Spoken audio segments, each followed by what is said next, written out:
자, 또 앞에 화면 보겠습니다. 3교시 이어서 갈 거고요. 이제 우리가 이 스프링 부트 프로젝트를 만들어서 기타 세팅 같은 거 하고 구조 설명을 좀 드렸는데, 거기서 처음에 우리가 추가했던 디펜던시는 롬복 하나밖에 없어요. 사실상 우리가 이거 스프링 부트 프로젝트를 가지고서 웹 개발을 하려면 몇 가지 디펜던시를 기본적으로 추가할 게 더 있어요. 근데 이제 롬복을 설치하기 위해서 롬복만 먼저 처리를 했던 거고, 처음 프로젝트를 만드는 시점이 아닐 때에도 아까 전에 프로젝트 만들 때처럼 그렇게 고를 수 있는 창을 똑같이 열 수가 있습니다. 그거를 또 알려드리기 위해 남겨놨던 게 있는데, 자, 프로젝트 우클릭을 할 거고요. 밑에 있는 스프링이라고 하는 곳까지 마우스를 갖고 내려갈 거예요. 여기서 add status라고 하는 거를 클릭할 겁니다. 그러면 처음 프로젝트 만들 때 선택했던 녀석처럼 비슷한 창이 나왔어요. 여기서는 이제 버전을 선택할 수가 없겠죠. 왜냐면 이미 버전을 골라서 만들어 놓은 거니까. 그거 말고는 나머지는 다 비슷하게 생겨 있는 건데, 자, 여기서 우리가 추가할 거, 롬복 같은 경우는 아까 우리가 이미 추가를 했기 때문에 여기에 올라와 있는 거고요. 이제 우리가 추가할 거는 여기다 검색에다가 웹이라고 검색을 할 겁니다.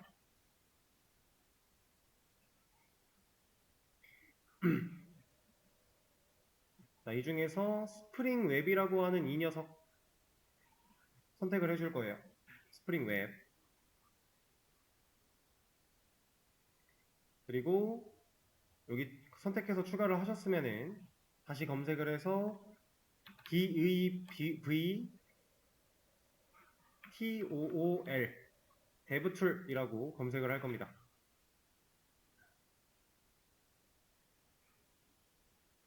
그러면 스프링부트 데브툴스라고 하는 녀석이 나왔는데 얘도 클릭을 해줄 거예요. 자, 지금 현재 우리가 만들었던 데모 프로젝트 안에는 롬복은 이미 적용이 되어 있죠. 그러니까 이거 두 개를 추가를 하고 있는 상황인 거고, 만약에 지금 이 수업 내용을 영상으로 따라 보시면서 다시 한번 새로 프로젝트를 만든다라고 하면 애초에 처음에 이거 세 개를 같이 하셔도 됩니다. 그리고 나서 롬복 적용하는 거는 따로 아까 했던 대로 진행을 하시면 되고요. 저는 지금 이 add status라고 하는 기능을 알려드리기 위해서 얘를 일부러 남겨놨던 거예요. 추가하고 next를 눌러보시면 이번에는 조금 다른 형태로 뭔가 나올 겁니다.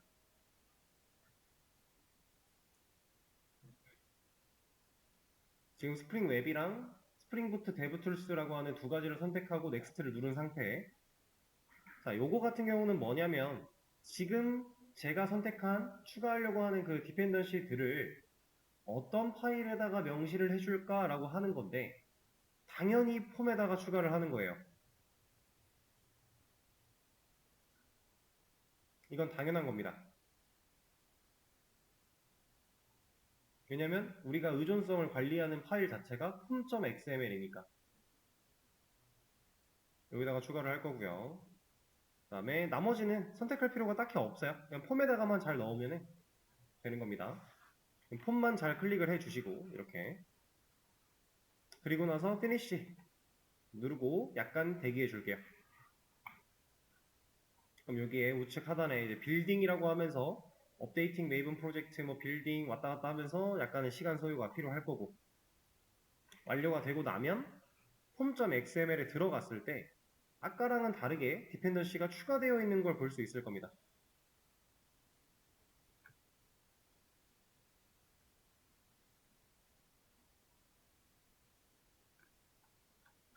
자, 여기까지.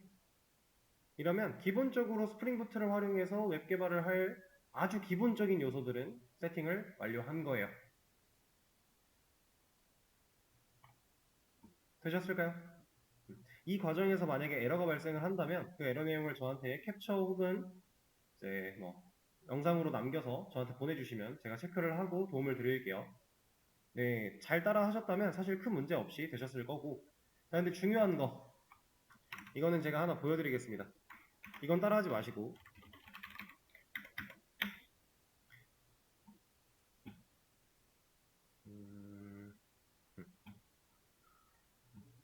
자, 제가 지금 아예 새로운 프로젝트를 하나를 만들려고 하고 있고요.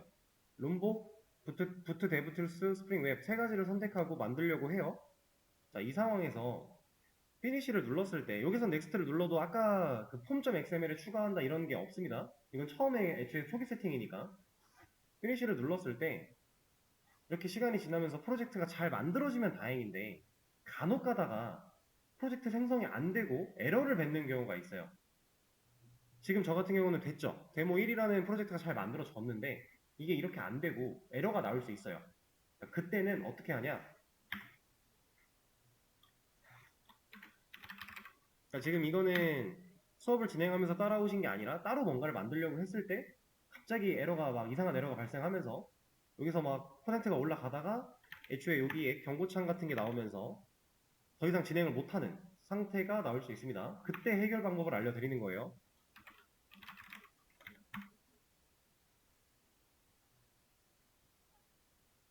자, 그러면 그 에러를 그냥 OK를 눌러서 꺼주시고요. 지금 만들어지면서 문제가 생겼던 프로젝트가 남아있다면, 여기에 남아있다면 제거를 해주시고 다시 프로젝트를 만드는데, 자, 롬복을 체크하지 말고 나머지 두 개만 체크를 해서 만드세요. 롬복 때문에 생기는 에러입니다. 이거는 롬복이 가지고 있는 아까 말씀드린 버그성 오류 중에 일환인데 어쩔 수 없어요. 롬복을 빼고 두 개만 선택해서 만들고 피니쉬로 만들어 줍니다. 그러면은 높은 확률로 안 될 리가 없어요. 프로젝트 생성이 될 거고요. 그 다음에 우클릭 스프링 애드 스타터스를 가서 롬복을 추가하세요. 이러면 문제가 없어요.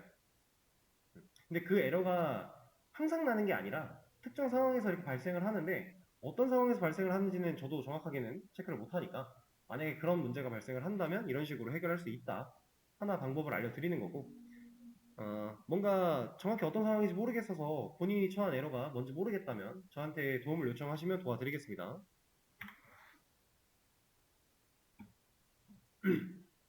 자, 그리고 한 가지 더 이건 또 알려드려야겠네요. 롬복에 대한 설치 그리고 우리가 자르 파일을 실행시켜서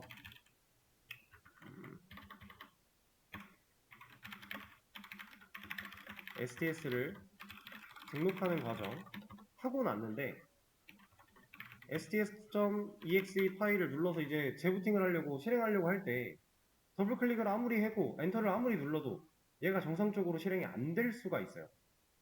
갑자기 지금 이걸 말하고 있는 거예요. 뭐냐면 롬복을 세팅하고 이제 STS 우리가 사용하던 STS 이 녀석을 추가를 한 뒤에 원래 켜있던 STS를 끄고 얘를 다시 켰죠.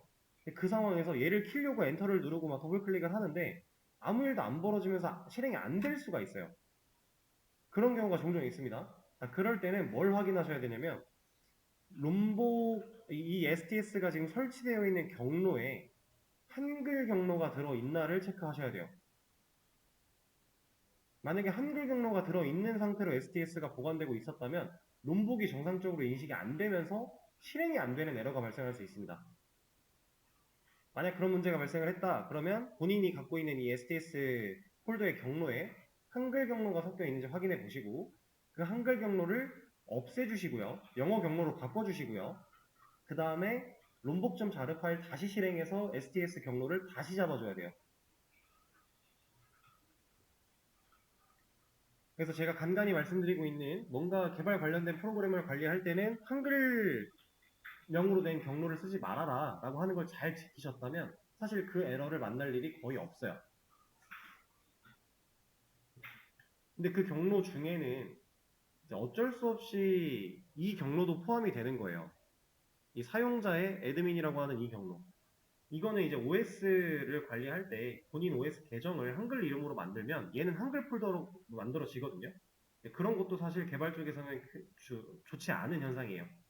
한글 이름으로 하셨다면 계정을 영어 이름으로 다시 하나 하시든가 아니면 그냥 영어 이름으로 바꿔주시든가 둘 중 하나는 해주셔야 무난하게 이런 것들을 사용할 수가 있습니다. 괜히 이슈를 만들어서 좋을 건 없으니까. 자, 그럼 여기까지 세팅 완료했고요. 이제 클래스 파일 좀 만들어서 진짜로 웹상으로 좀 띄워볼 겁니다. src main.java 여기 안에 클래스를 하나 만들 거예요. 패키지는 demo.controller 패키지 하나 더 만들어서 진행할 거고요. 컨트롤러 패키지 안에 들어갈 이 클래스의 이름은 usr home 컨트롤러 정도로 하나 지어주겠습니다. 클래스니까 파스칼 표기법 사용해서 첫 글자 대문자로 지금 적어준 거죠.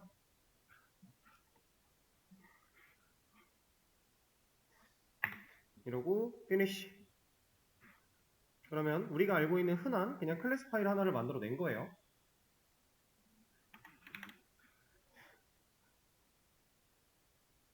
자, 이제 이 녀석을 활용해서 우리가 JSP 아티클 매니저에서 했던 것처럼 화면을 웹상으로 띄워 볼 겁니다. 자, 우리가 서블릿이라고 하는 클래스긴 클래스지만 이미 많은 것들을 뭐 상속받는 것부터 해서 뭐 toGet, toPost라고 하는 메서드를 포함하고 있는 서블릿 파일을 만들었었죠. 근데 여기는 그냥 클래스 파일을 만들어서 컨트롤러라고 이름만 지어놨어요. 이 컨트롤러라는 이름은 그냥 클래스 이름이기 때문에 이 이름을 컨트롤러로 짓든 서비스로 짓든 그냥 이름이잖아요.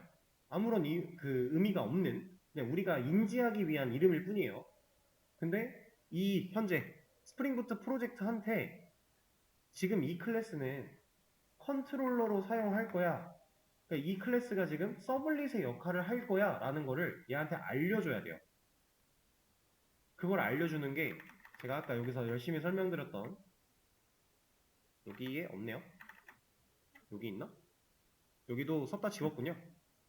우리가 이런 기능들을 어노테이션이라고 하는 걸 사용해서 간단하게 사용할 수 있다고 했었는데 지금 제가 말한 이것도 어노테이션을 하나 달아서 얘한테 인식시킬 겁니다.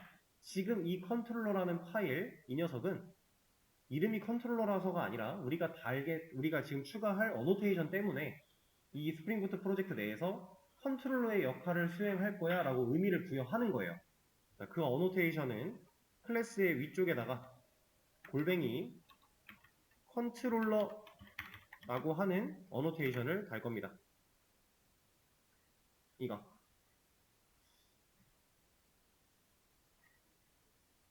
자, 달아주면 이 어노테이션이 달린 순간부터 이 클래스는요, 제가 실수로 지웠네요, 하나를. 이 클래스는 이제 이름이 서비스든 DAO든 VO든 다 필요 없어요. 이 어노테이션에 달렸다? 그럼 얘는 컨트롤러예요. 여기서 말하는 컨트롤러는 우리가 JSP 아티클 매니저에서 사용했던 서블릿의 역할이라고 보시면 돼요. 서블릿이 뭐 하는 애였죠? 브라우저에서 사용자가 요청을 보내면 그 요청 URL 매핑 주소를 받아올 수 있는 역할을 하는 애였어요. 그쵸? 그 역할을 할 수 있게 지금 우리가 기본 설정을 한 것이다. 그럼 이 안에다가 제가 지금부터 코드를 하나 작성을 할 건데 이건 일단 보세요.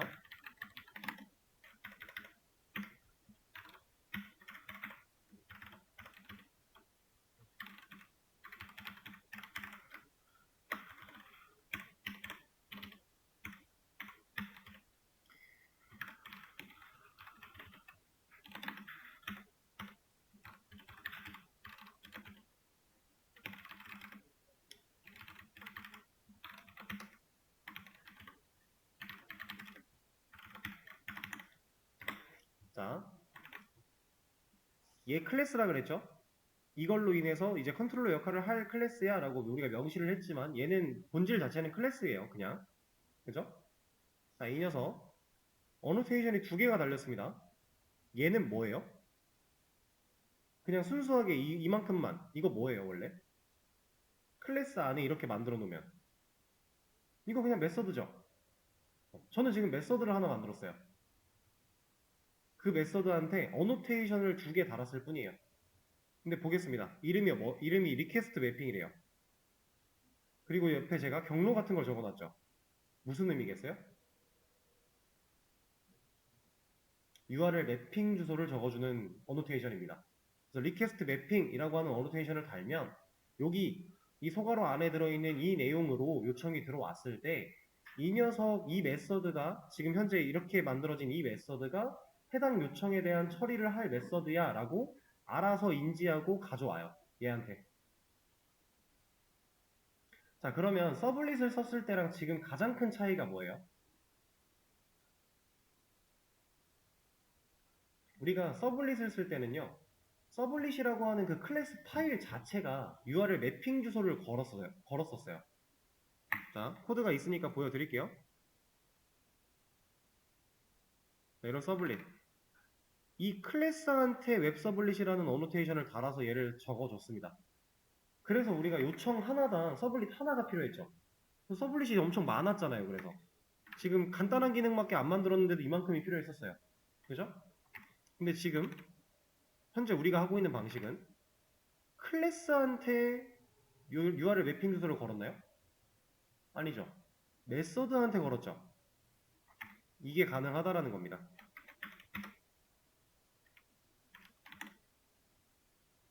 하나의 클래스에 메서드로서 요청 주소들을 따로따로 각각 관리할 수 있다라는 거예요. 그럼 뭐가 좋겠어요? 요청 주소 하나당 서블릿이 하나씩 필요했기 때문에 불필요하게 파일이 엄청 많아졌는데 얘는 비슷한 지금 USR 홈 컨트롤러니까 유저의 홈 관련된 기능들에 대한 URL 매핑은 이쪽에 메서드로 다 몰아넣을 수 있다는 거죠. 그럼 애초에 여기 프로젝트에서 파일 자체가 불필요하게 많아지는 현상을 없앨 수 있는 겁니다. 이렇게 관리를 할 거예요. 자, 리퀘스트 매핑은 URL 매핑 주소를 적는 부분이었고요. 얘는 뭐겠어요? 리스폰스 바디.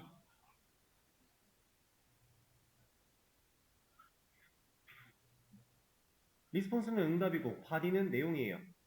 응답 내용. 이게 무슨 의미를 가지고 있을까요? 얘는 이 어노테이션이 달려있는 이게 달려있는 이 메서드가 이러한 요청이 들어오게 되면 이 메서드가 직접 화면을 그릴 거야 라는 뜻이에요. 우리가 JSP 아티클 매니저 할 때 response.getWriter append를 했던 것과 동일한 기능을 하겠다라는 겁니다. 그래서 지금 메서드를 만들 때 제가 리턴 타입을 스트링으로 잡아놨죠. 그리고 리턴에다가 공백을 넣어놨어요. 지금 이거는 에러를 없애기 위해서 일단 리턴을 그냥 해놓은 건데 리턴 타입이 있는데 리턴 값이 없으니까 얘가 지금 뭐라고 하잖아요. 그래서 그냥 달아놓은 건데 만약에 제가 여기다가 이런 리턴을 남기겠다라고 적어놓으면 이 요청이 들어왔을 때 이 메서드가 직접 화면을 그리겠다라고 달아놨으니까 화면에 얘를 그려요. 이거 보여드릴 겁니다. 얘는 이제 잠깐 빼고 만약에 이 녀석이 없다면 이가 없다면 우리가 response.getWriter append를 다 그걸로 응답을 하겠다라고 서블릿에 적어놓으면 거기에 적혀있는 대로 화면을 그렸어요. 근데 그렇게 안 하고 JSP한테 이를 넘길 때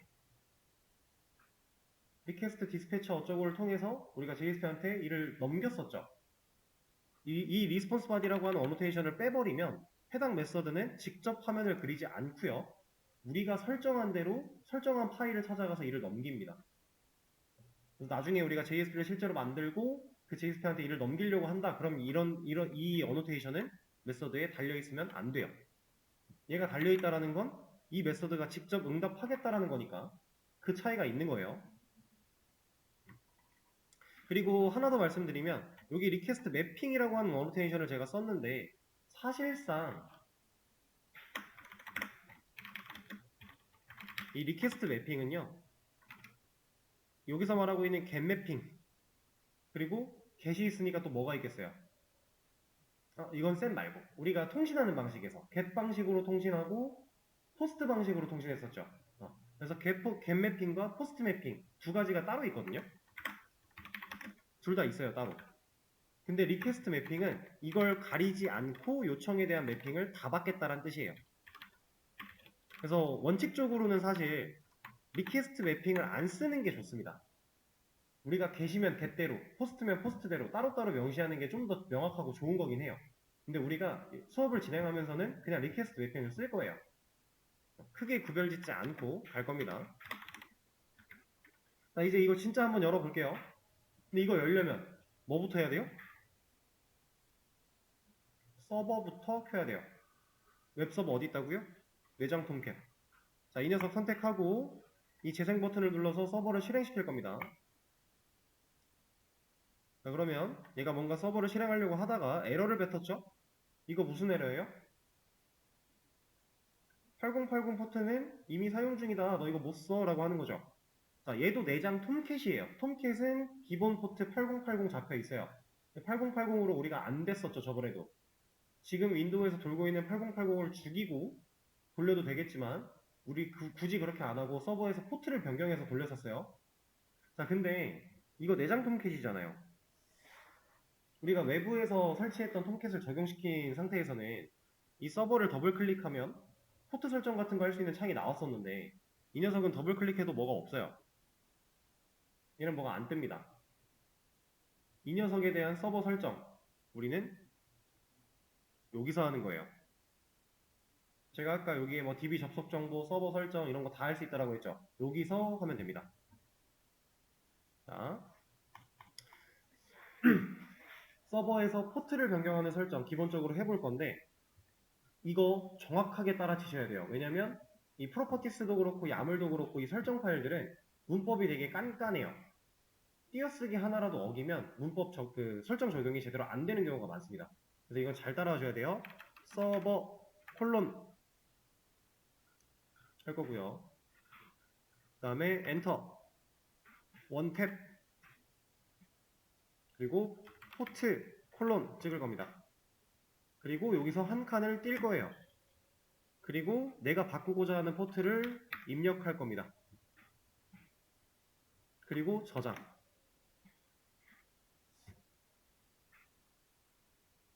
자, 서버 콜론 찍고 엔터 줄 바꾸고요. 여기 원탭은 띄어쓰기 두 칸인데 원탭으로 하시는 게 확실히 좋고요. 만약에 원탭을 했을 때 이상하게 띄어진다 그럼 띄어쓰기 두 칸으로 하세요. 스페이스바 두 번. 그리고 포트 콜론 여기 띄어쓰기를 안 넣으면요 이건 정상적으로 세팅이 안 되는 거예요. 애초에 에러 나고 있죠. 이런 띄어쓰기가 문법으로 존재하는 거니까 중요하다. 잘 지켜주셔야 됩니다. 자, 그리고 아까 전에 이걸 안 보여드렸으니까 지금 간단하게 하나 보여드릴 건데 야물은 설정을 할 때 이렇게 개층형 구조로 쌓아나가면서 들여쓰기 해가면서 작성을 해요. 이거는 이제 문법 자체만으로 봤을 때는 약간 파이썬 기초 문법이랑 비슷한 느낌으로 설정을 하는 거예요. 콜론을 찍고 종속시키면서 아래로 내려가는 들여쓰기 해가는 파이썬의 들여쓰기가 문법이죠. 그런 개념처럼 가는 건데 이제 만약에 야물 파일이 아니라 그냥 프로퍼티스 확장자를 그대로 사용해서 설정을 한다라고 하면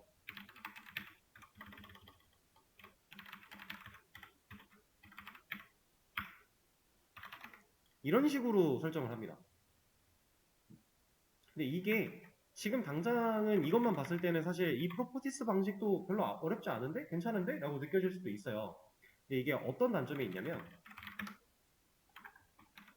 자, 우리가 설정을 하다 보면 지금 같은 경우 서버에 밑에 포트 이렇게 이거밖에 안 넣었지만 이 밑에 또 있을 수도 있고요. 밑에 또 있을 수도 있어요. 설정이 되게 할 게 많아요. 근데 그 중에서 우리가 필요한 것만 골라서 하는 건데 만약에 내가 해야 되는 설정이 A에 B 야물 기준으로 봤을 때 A에 B에 C에 D에 E가 있고 요거랑 같은 위상으로 F가 있고 이렇게 많다라고 해볼게요. 자, 야물은 이런 식으로 쓰면 되거든요. 근데 이걸 프로퍼티스로 쓰려면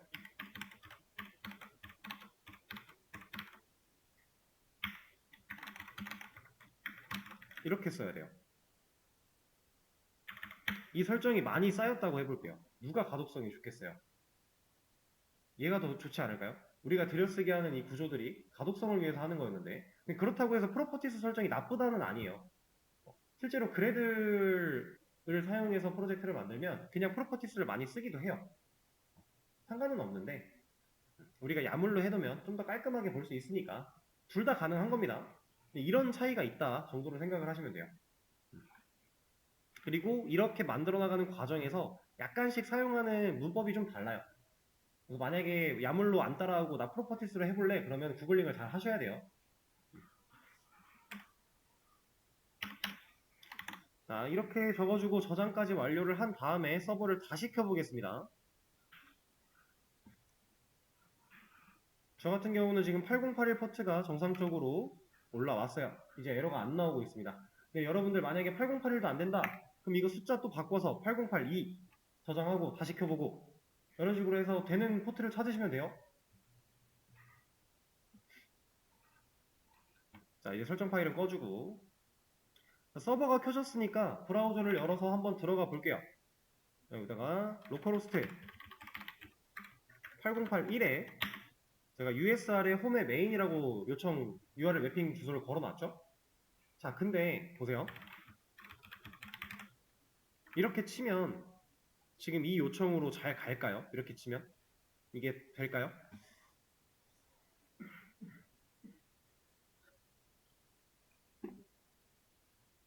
어떨 것 같아요?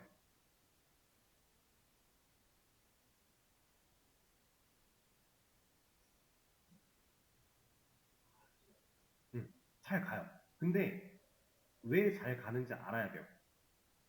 여러분들이 생각했을 때 이만큼은 요청 URL 매핑 주소고요. 우리가 로컬호스트의 8081까지는 웹 서버가 관리하는 거라 그랬었죠? 자, 그럼 요청 주소와 이 서버 IP 포트 빼고 이 사이에 뭐 하나 있지 않았어요, 우리? JSP 아티클 매니저 했을 때 프로젝트 이름으로 자동으로 잡혀있던 게 하나 있었어요. 컨텍스트 패스라고 하는 녀석. 그죠? 근데 지금 이 스프링부트 프로젝트는 그거에 대한 언급이 없었죠. 실제로 이거 잘 가요. 이거 보내면 안녕하세요가 화면에 나오거든요. 얘가 응답하기로 했고 스트링 문자를 리턴하고 있으니까 이 자리에 안녕하세요가 잘 나오는 거예요. 자, 여기다가 만약에 1 같은 거 붙이고 저장했다. 그럼 여기가 리로드가 자동으로 됩니다. 이렇게. 그리고 나서 얘 새로 고침해보면 잘 나와요. 자, 이게 나올 수 있는 이유는 이 내장 톰캣 자체가 기본 컨텍스트 패스를 루트로 잡아놨기 때문이에요. 그럼 우리가 만약에 컨텍스트 패스 설정을 다른 루트 말고 다른 걸로 하고 싶다면 어디에 설정해야겠어요? 이 야물 파일에다가 설정을 하는 겁니다. 자, 이쪽 안에 컨텍스트 패스라고 하는 녀석이 있고요. 여기다가 컨텍스트 패스가 이게 아니었나? 잠시만요. 맞는데?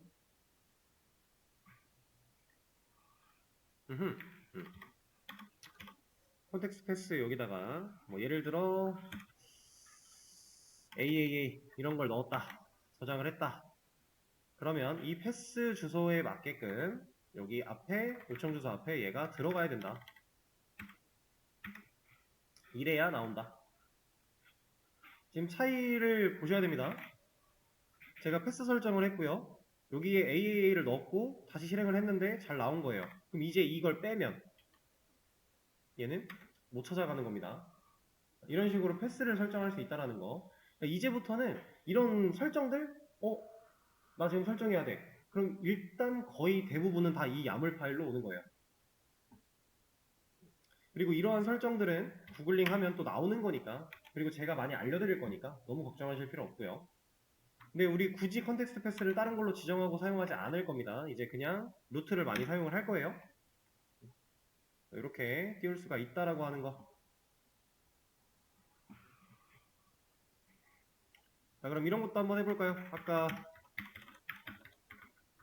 이렇게 할 수 있다라고 했는데, 자, 제가 만약에 이 요청 주소를 안 바꿨어요. 이러면 지금 당장 리로드 되다가 무슨 일 벌어지죠? 이거 왜 안 되겠어요?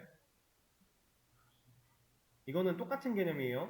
우리가 요청 매핑 주소는, URL 매핑 주소는 동일한 게 하나라도 있으면 서버 자체에서 문제가 발생을 해요. 서블릿 때도 마찬가지였죠. 요청 주소 제대로 안 바꿔주면 중복되는 거 있으면 서버가 안 켜졌어요. 얘도 동일한 에러가 나오고 있는 겁니다. 이거 무조건 잘 체크를 해 주셔야 돼요. 다시 리로드 되면 문제 없고. 자, 이제 브라우저에다가 여기 메인2로 보내면 뭐가 나와요? 안녕하세요 2가 나오는 겁니다. 어렵지 않죠? 자, 이것도 한번 해볼까요? 이 녀석 리스폰스 바디를 한번 빼볼게요, 제가.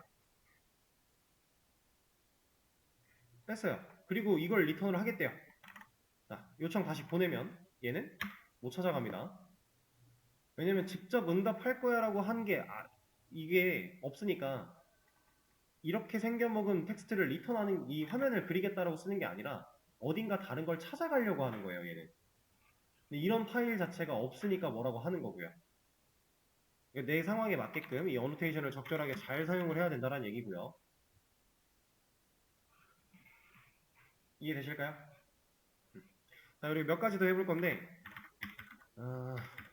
제가 스트링을 리턴하지 않고요. 여기다가 인트를 한번 리턴을 해볼게요. 그럼 인트 값 뭐가 있을까요? 한 10 같은 걸 리턴해 볼까요? 이만큼의 개념은 어노테이션이 달리긴 했지만 이만큼의 개념은 우리가 알고 있는 메서드랑 완벽하게 동일한 거니까 리턴 타입을 인트로 해놓으면 리턴을 인트로만 하면 돼요. 그럼 문제 전혀 없어요. 그리고 실제로 이 요청이 갔을 때 다시 홈 메인으로 보내면 화면에 뭐 나와요? 10 잘 나오죠. 왜냐면 얘가 응답 지가 한다고 했는데 리턴 10 하고 있으니까 화면에 10이라는 애를 그리는 거예요. 자, 근데 여기서 한 가지, 저는 지금 이 요청이 들어왔을 때 해당 메서드가 일을 할 때 리턴을 인트로 하고 있어요. 그리고 실제로 정수를 써줬고요. 그리고 화면에도 10이라는 글자가 잘 나왔죠. 자, 얘는 정수일까요?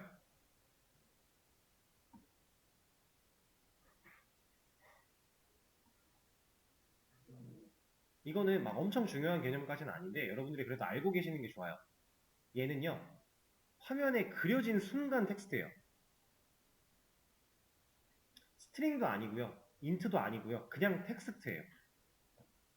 이걸 우리가 언제부터 배웠냐면 JS 아티클 매니저에서도 response.setContentType 이런 걸 해가지고 이제 화면을 그리는 텍스트는 HTML로 볼 거야 뭐 이런 거 했었죠.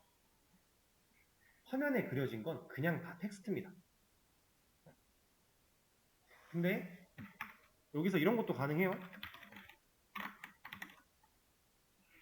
이런 화면에 뭐 그려지겠어요? 20 그려지는 겁니다. 왜? 컴퓨터는 연산을 할 때 이런 연산이 있으면 이 연산을 한 결과를 남길 거고 그 남긴 결과를 돌려줄 거니까, 그렇죠? 이러면 여기까지 이 연산이 진행될 때까지 얘네들은 정수예요. 근데 이 결과가 남아서 화면에 그려지는 순간 텍스트가 되는 겁니다. 아시겠죠? 막 그렇게 중요한 개념은 아니지만 그래도 이런 것 사소한 거라도 알고 계시는 게 좋으니까 하나 더 말씀을 드렸어요. 자, 그리고 이거 한번 해볼까요? 자, 지금 이 쇼메인2라고 하는 녀석, 쇼메인이라고 하는 녀석 둘 다 그냥 메서드라고 했습니다. 메서드란 얘기는 당연히 변수 같은 거 만들 수 있겠죠? 이거 A라는 변수는 지금 이 쇼메인2라는 메서드 안에 있는 지역 변수잖아요. 그러면 이런 것도 가능하다라는 거예요. 당연히 되는 거예요, 당연히. 그럼 화면에 10이 그려진다라는 거고. 그리고 이런 것도 됩니다. 여기에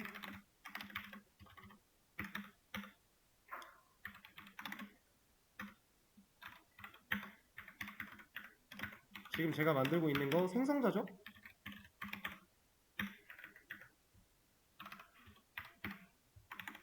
자, 그리고 얘를 여기서 쓸 수도 있겠죠?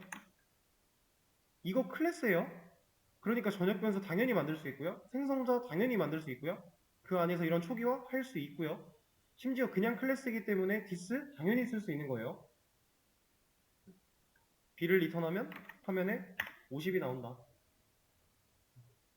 당연히 되는 겁니다. 우리가 알고 있던 클래스의 개념, 메서드의 개념, 얘네들은 다 동일하게 가요. 똑같이 가는데 이 어노테이션을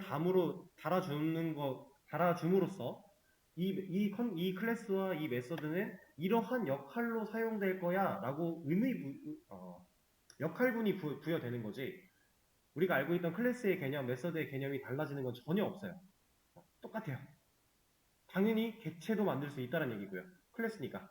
객체를 만들면 이 메서드들을 호출할 수도 있겠죠. 메서드니까. 그런 개념처럼 동일하다라는 겁니다.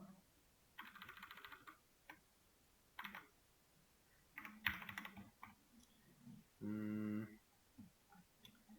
이거 하나만 빠르게 더 해볼게요. 이건 그냥 화면 보시고.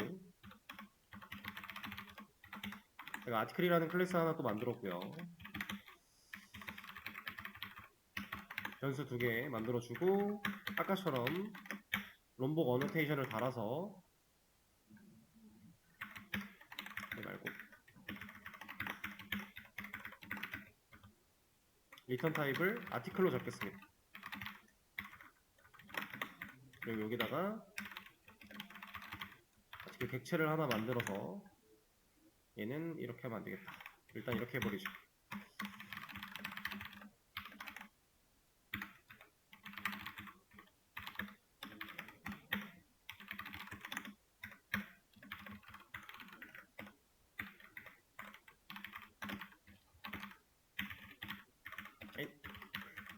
자, 이렇게. 이거 그냥 메서드니까 당연히 리턴 타입의 사용자 정의 객체 가능한 거고요. 이 타입 가능하고, 변수 추가해서 그걸 리턴하면 그 결과가 객체 형태로 그냥 출력이 되는 것도 당연히 되는 거예요. 그리고 지금 보고 계시는 이 객체로 출력된 이 형태는 중괄호로 엮여 있죠. 파이썬에서 딕셔너리랑 같은 출력 결과를 보여주고 있는 건데, 이 방식은 이제 나중에 여러분들이 많이 접하게 될 제이슨 데이터 타입의 형태로 보여지는 겁니다. 키랑 밸류 세팅이 되는 거예요. 키는 변수 이름이고요. 밸류는 그 변수가 가진 값이 되는 거고요. 모든 객체는 다 이렇게 나와요. 출력하면. 리스트는 대괄호가 나왔었던 것 같은데, 일단 그거는 지금 시간이 얼마 없으니까 다음에 한번 같이 해보도록 하고요. 일단 오늘 스프링부트를 사용해서 프로젝트를 만드는 방법, 그리고 기초적으로 세팅해야 되는 것들, 좀 구조에 대한 설명, 이런 것들을 좀 하느라고 막상 뭔가를 제대로 한 건 없지만, 이제 앞으로 이거 가지고 우리가 JSP 아티클 매니저에서 만들었던 것처럼 그러한 게시판 기능들을 하나하나 다 만들어 나갈 거예요. 사용하는 방식은 구조적인 게 많이 달라지긴 하겠지만 결은 똑같고요. 그 결 안에서 오히려 스프링 부트라는 애 때문에 되게 편하게 할 수 있을 거예요. 자, 그러면 이제 내일 수업 전까지 지금 만들어 놓은 상태 정도까지 세팅은 완료를 해 주셔야 돼요. 이런 파일들은 안 만들어도 되지만 세팅 구조적인 그 상황은 동일하게 좀 만들어 주시고 내일 수업에 참여하시면 되겠습니다. 오늘 수업은 여기서 마치도록 할게요. 고생하셨어요.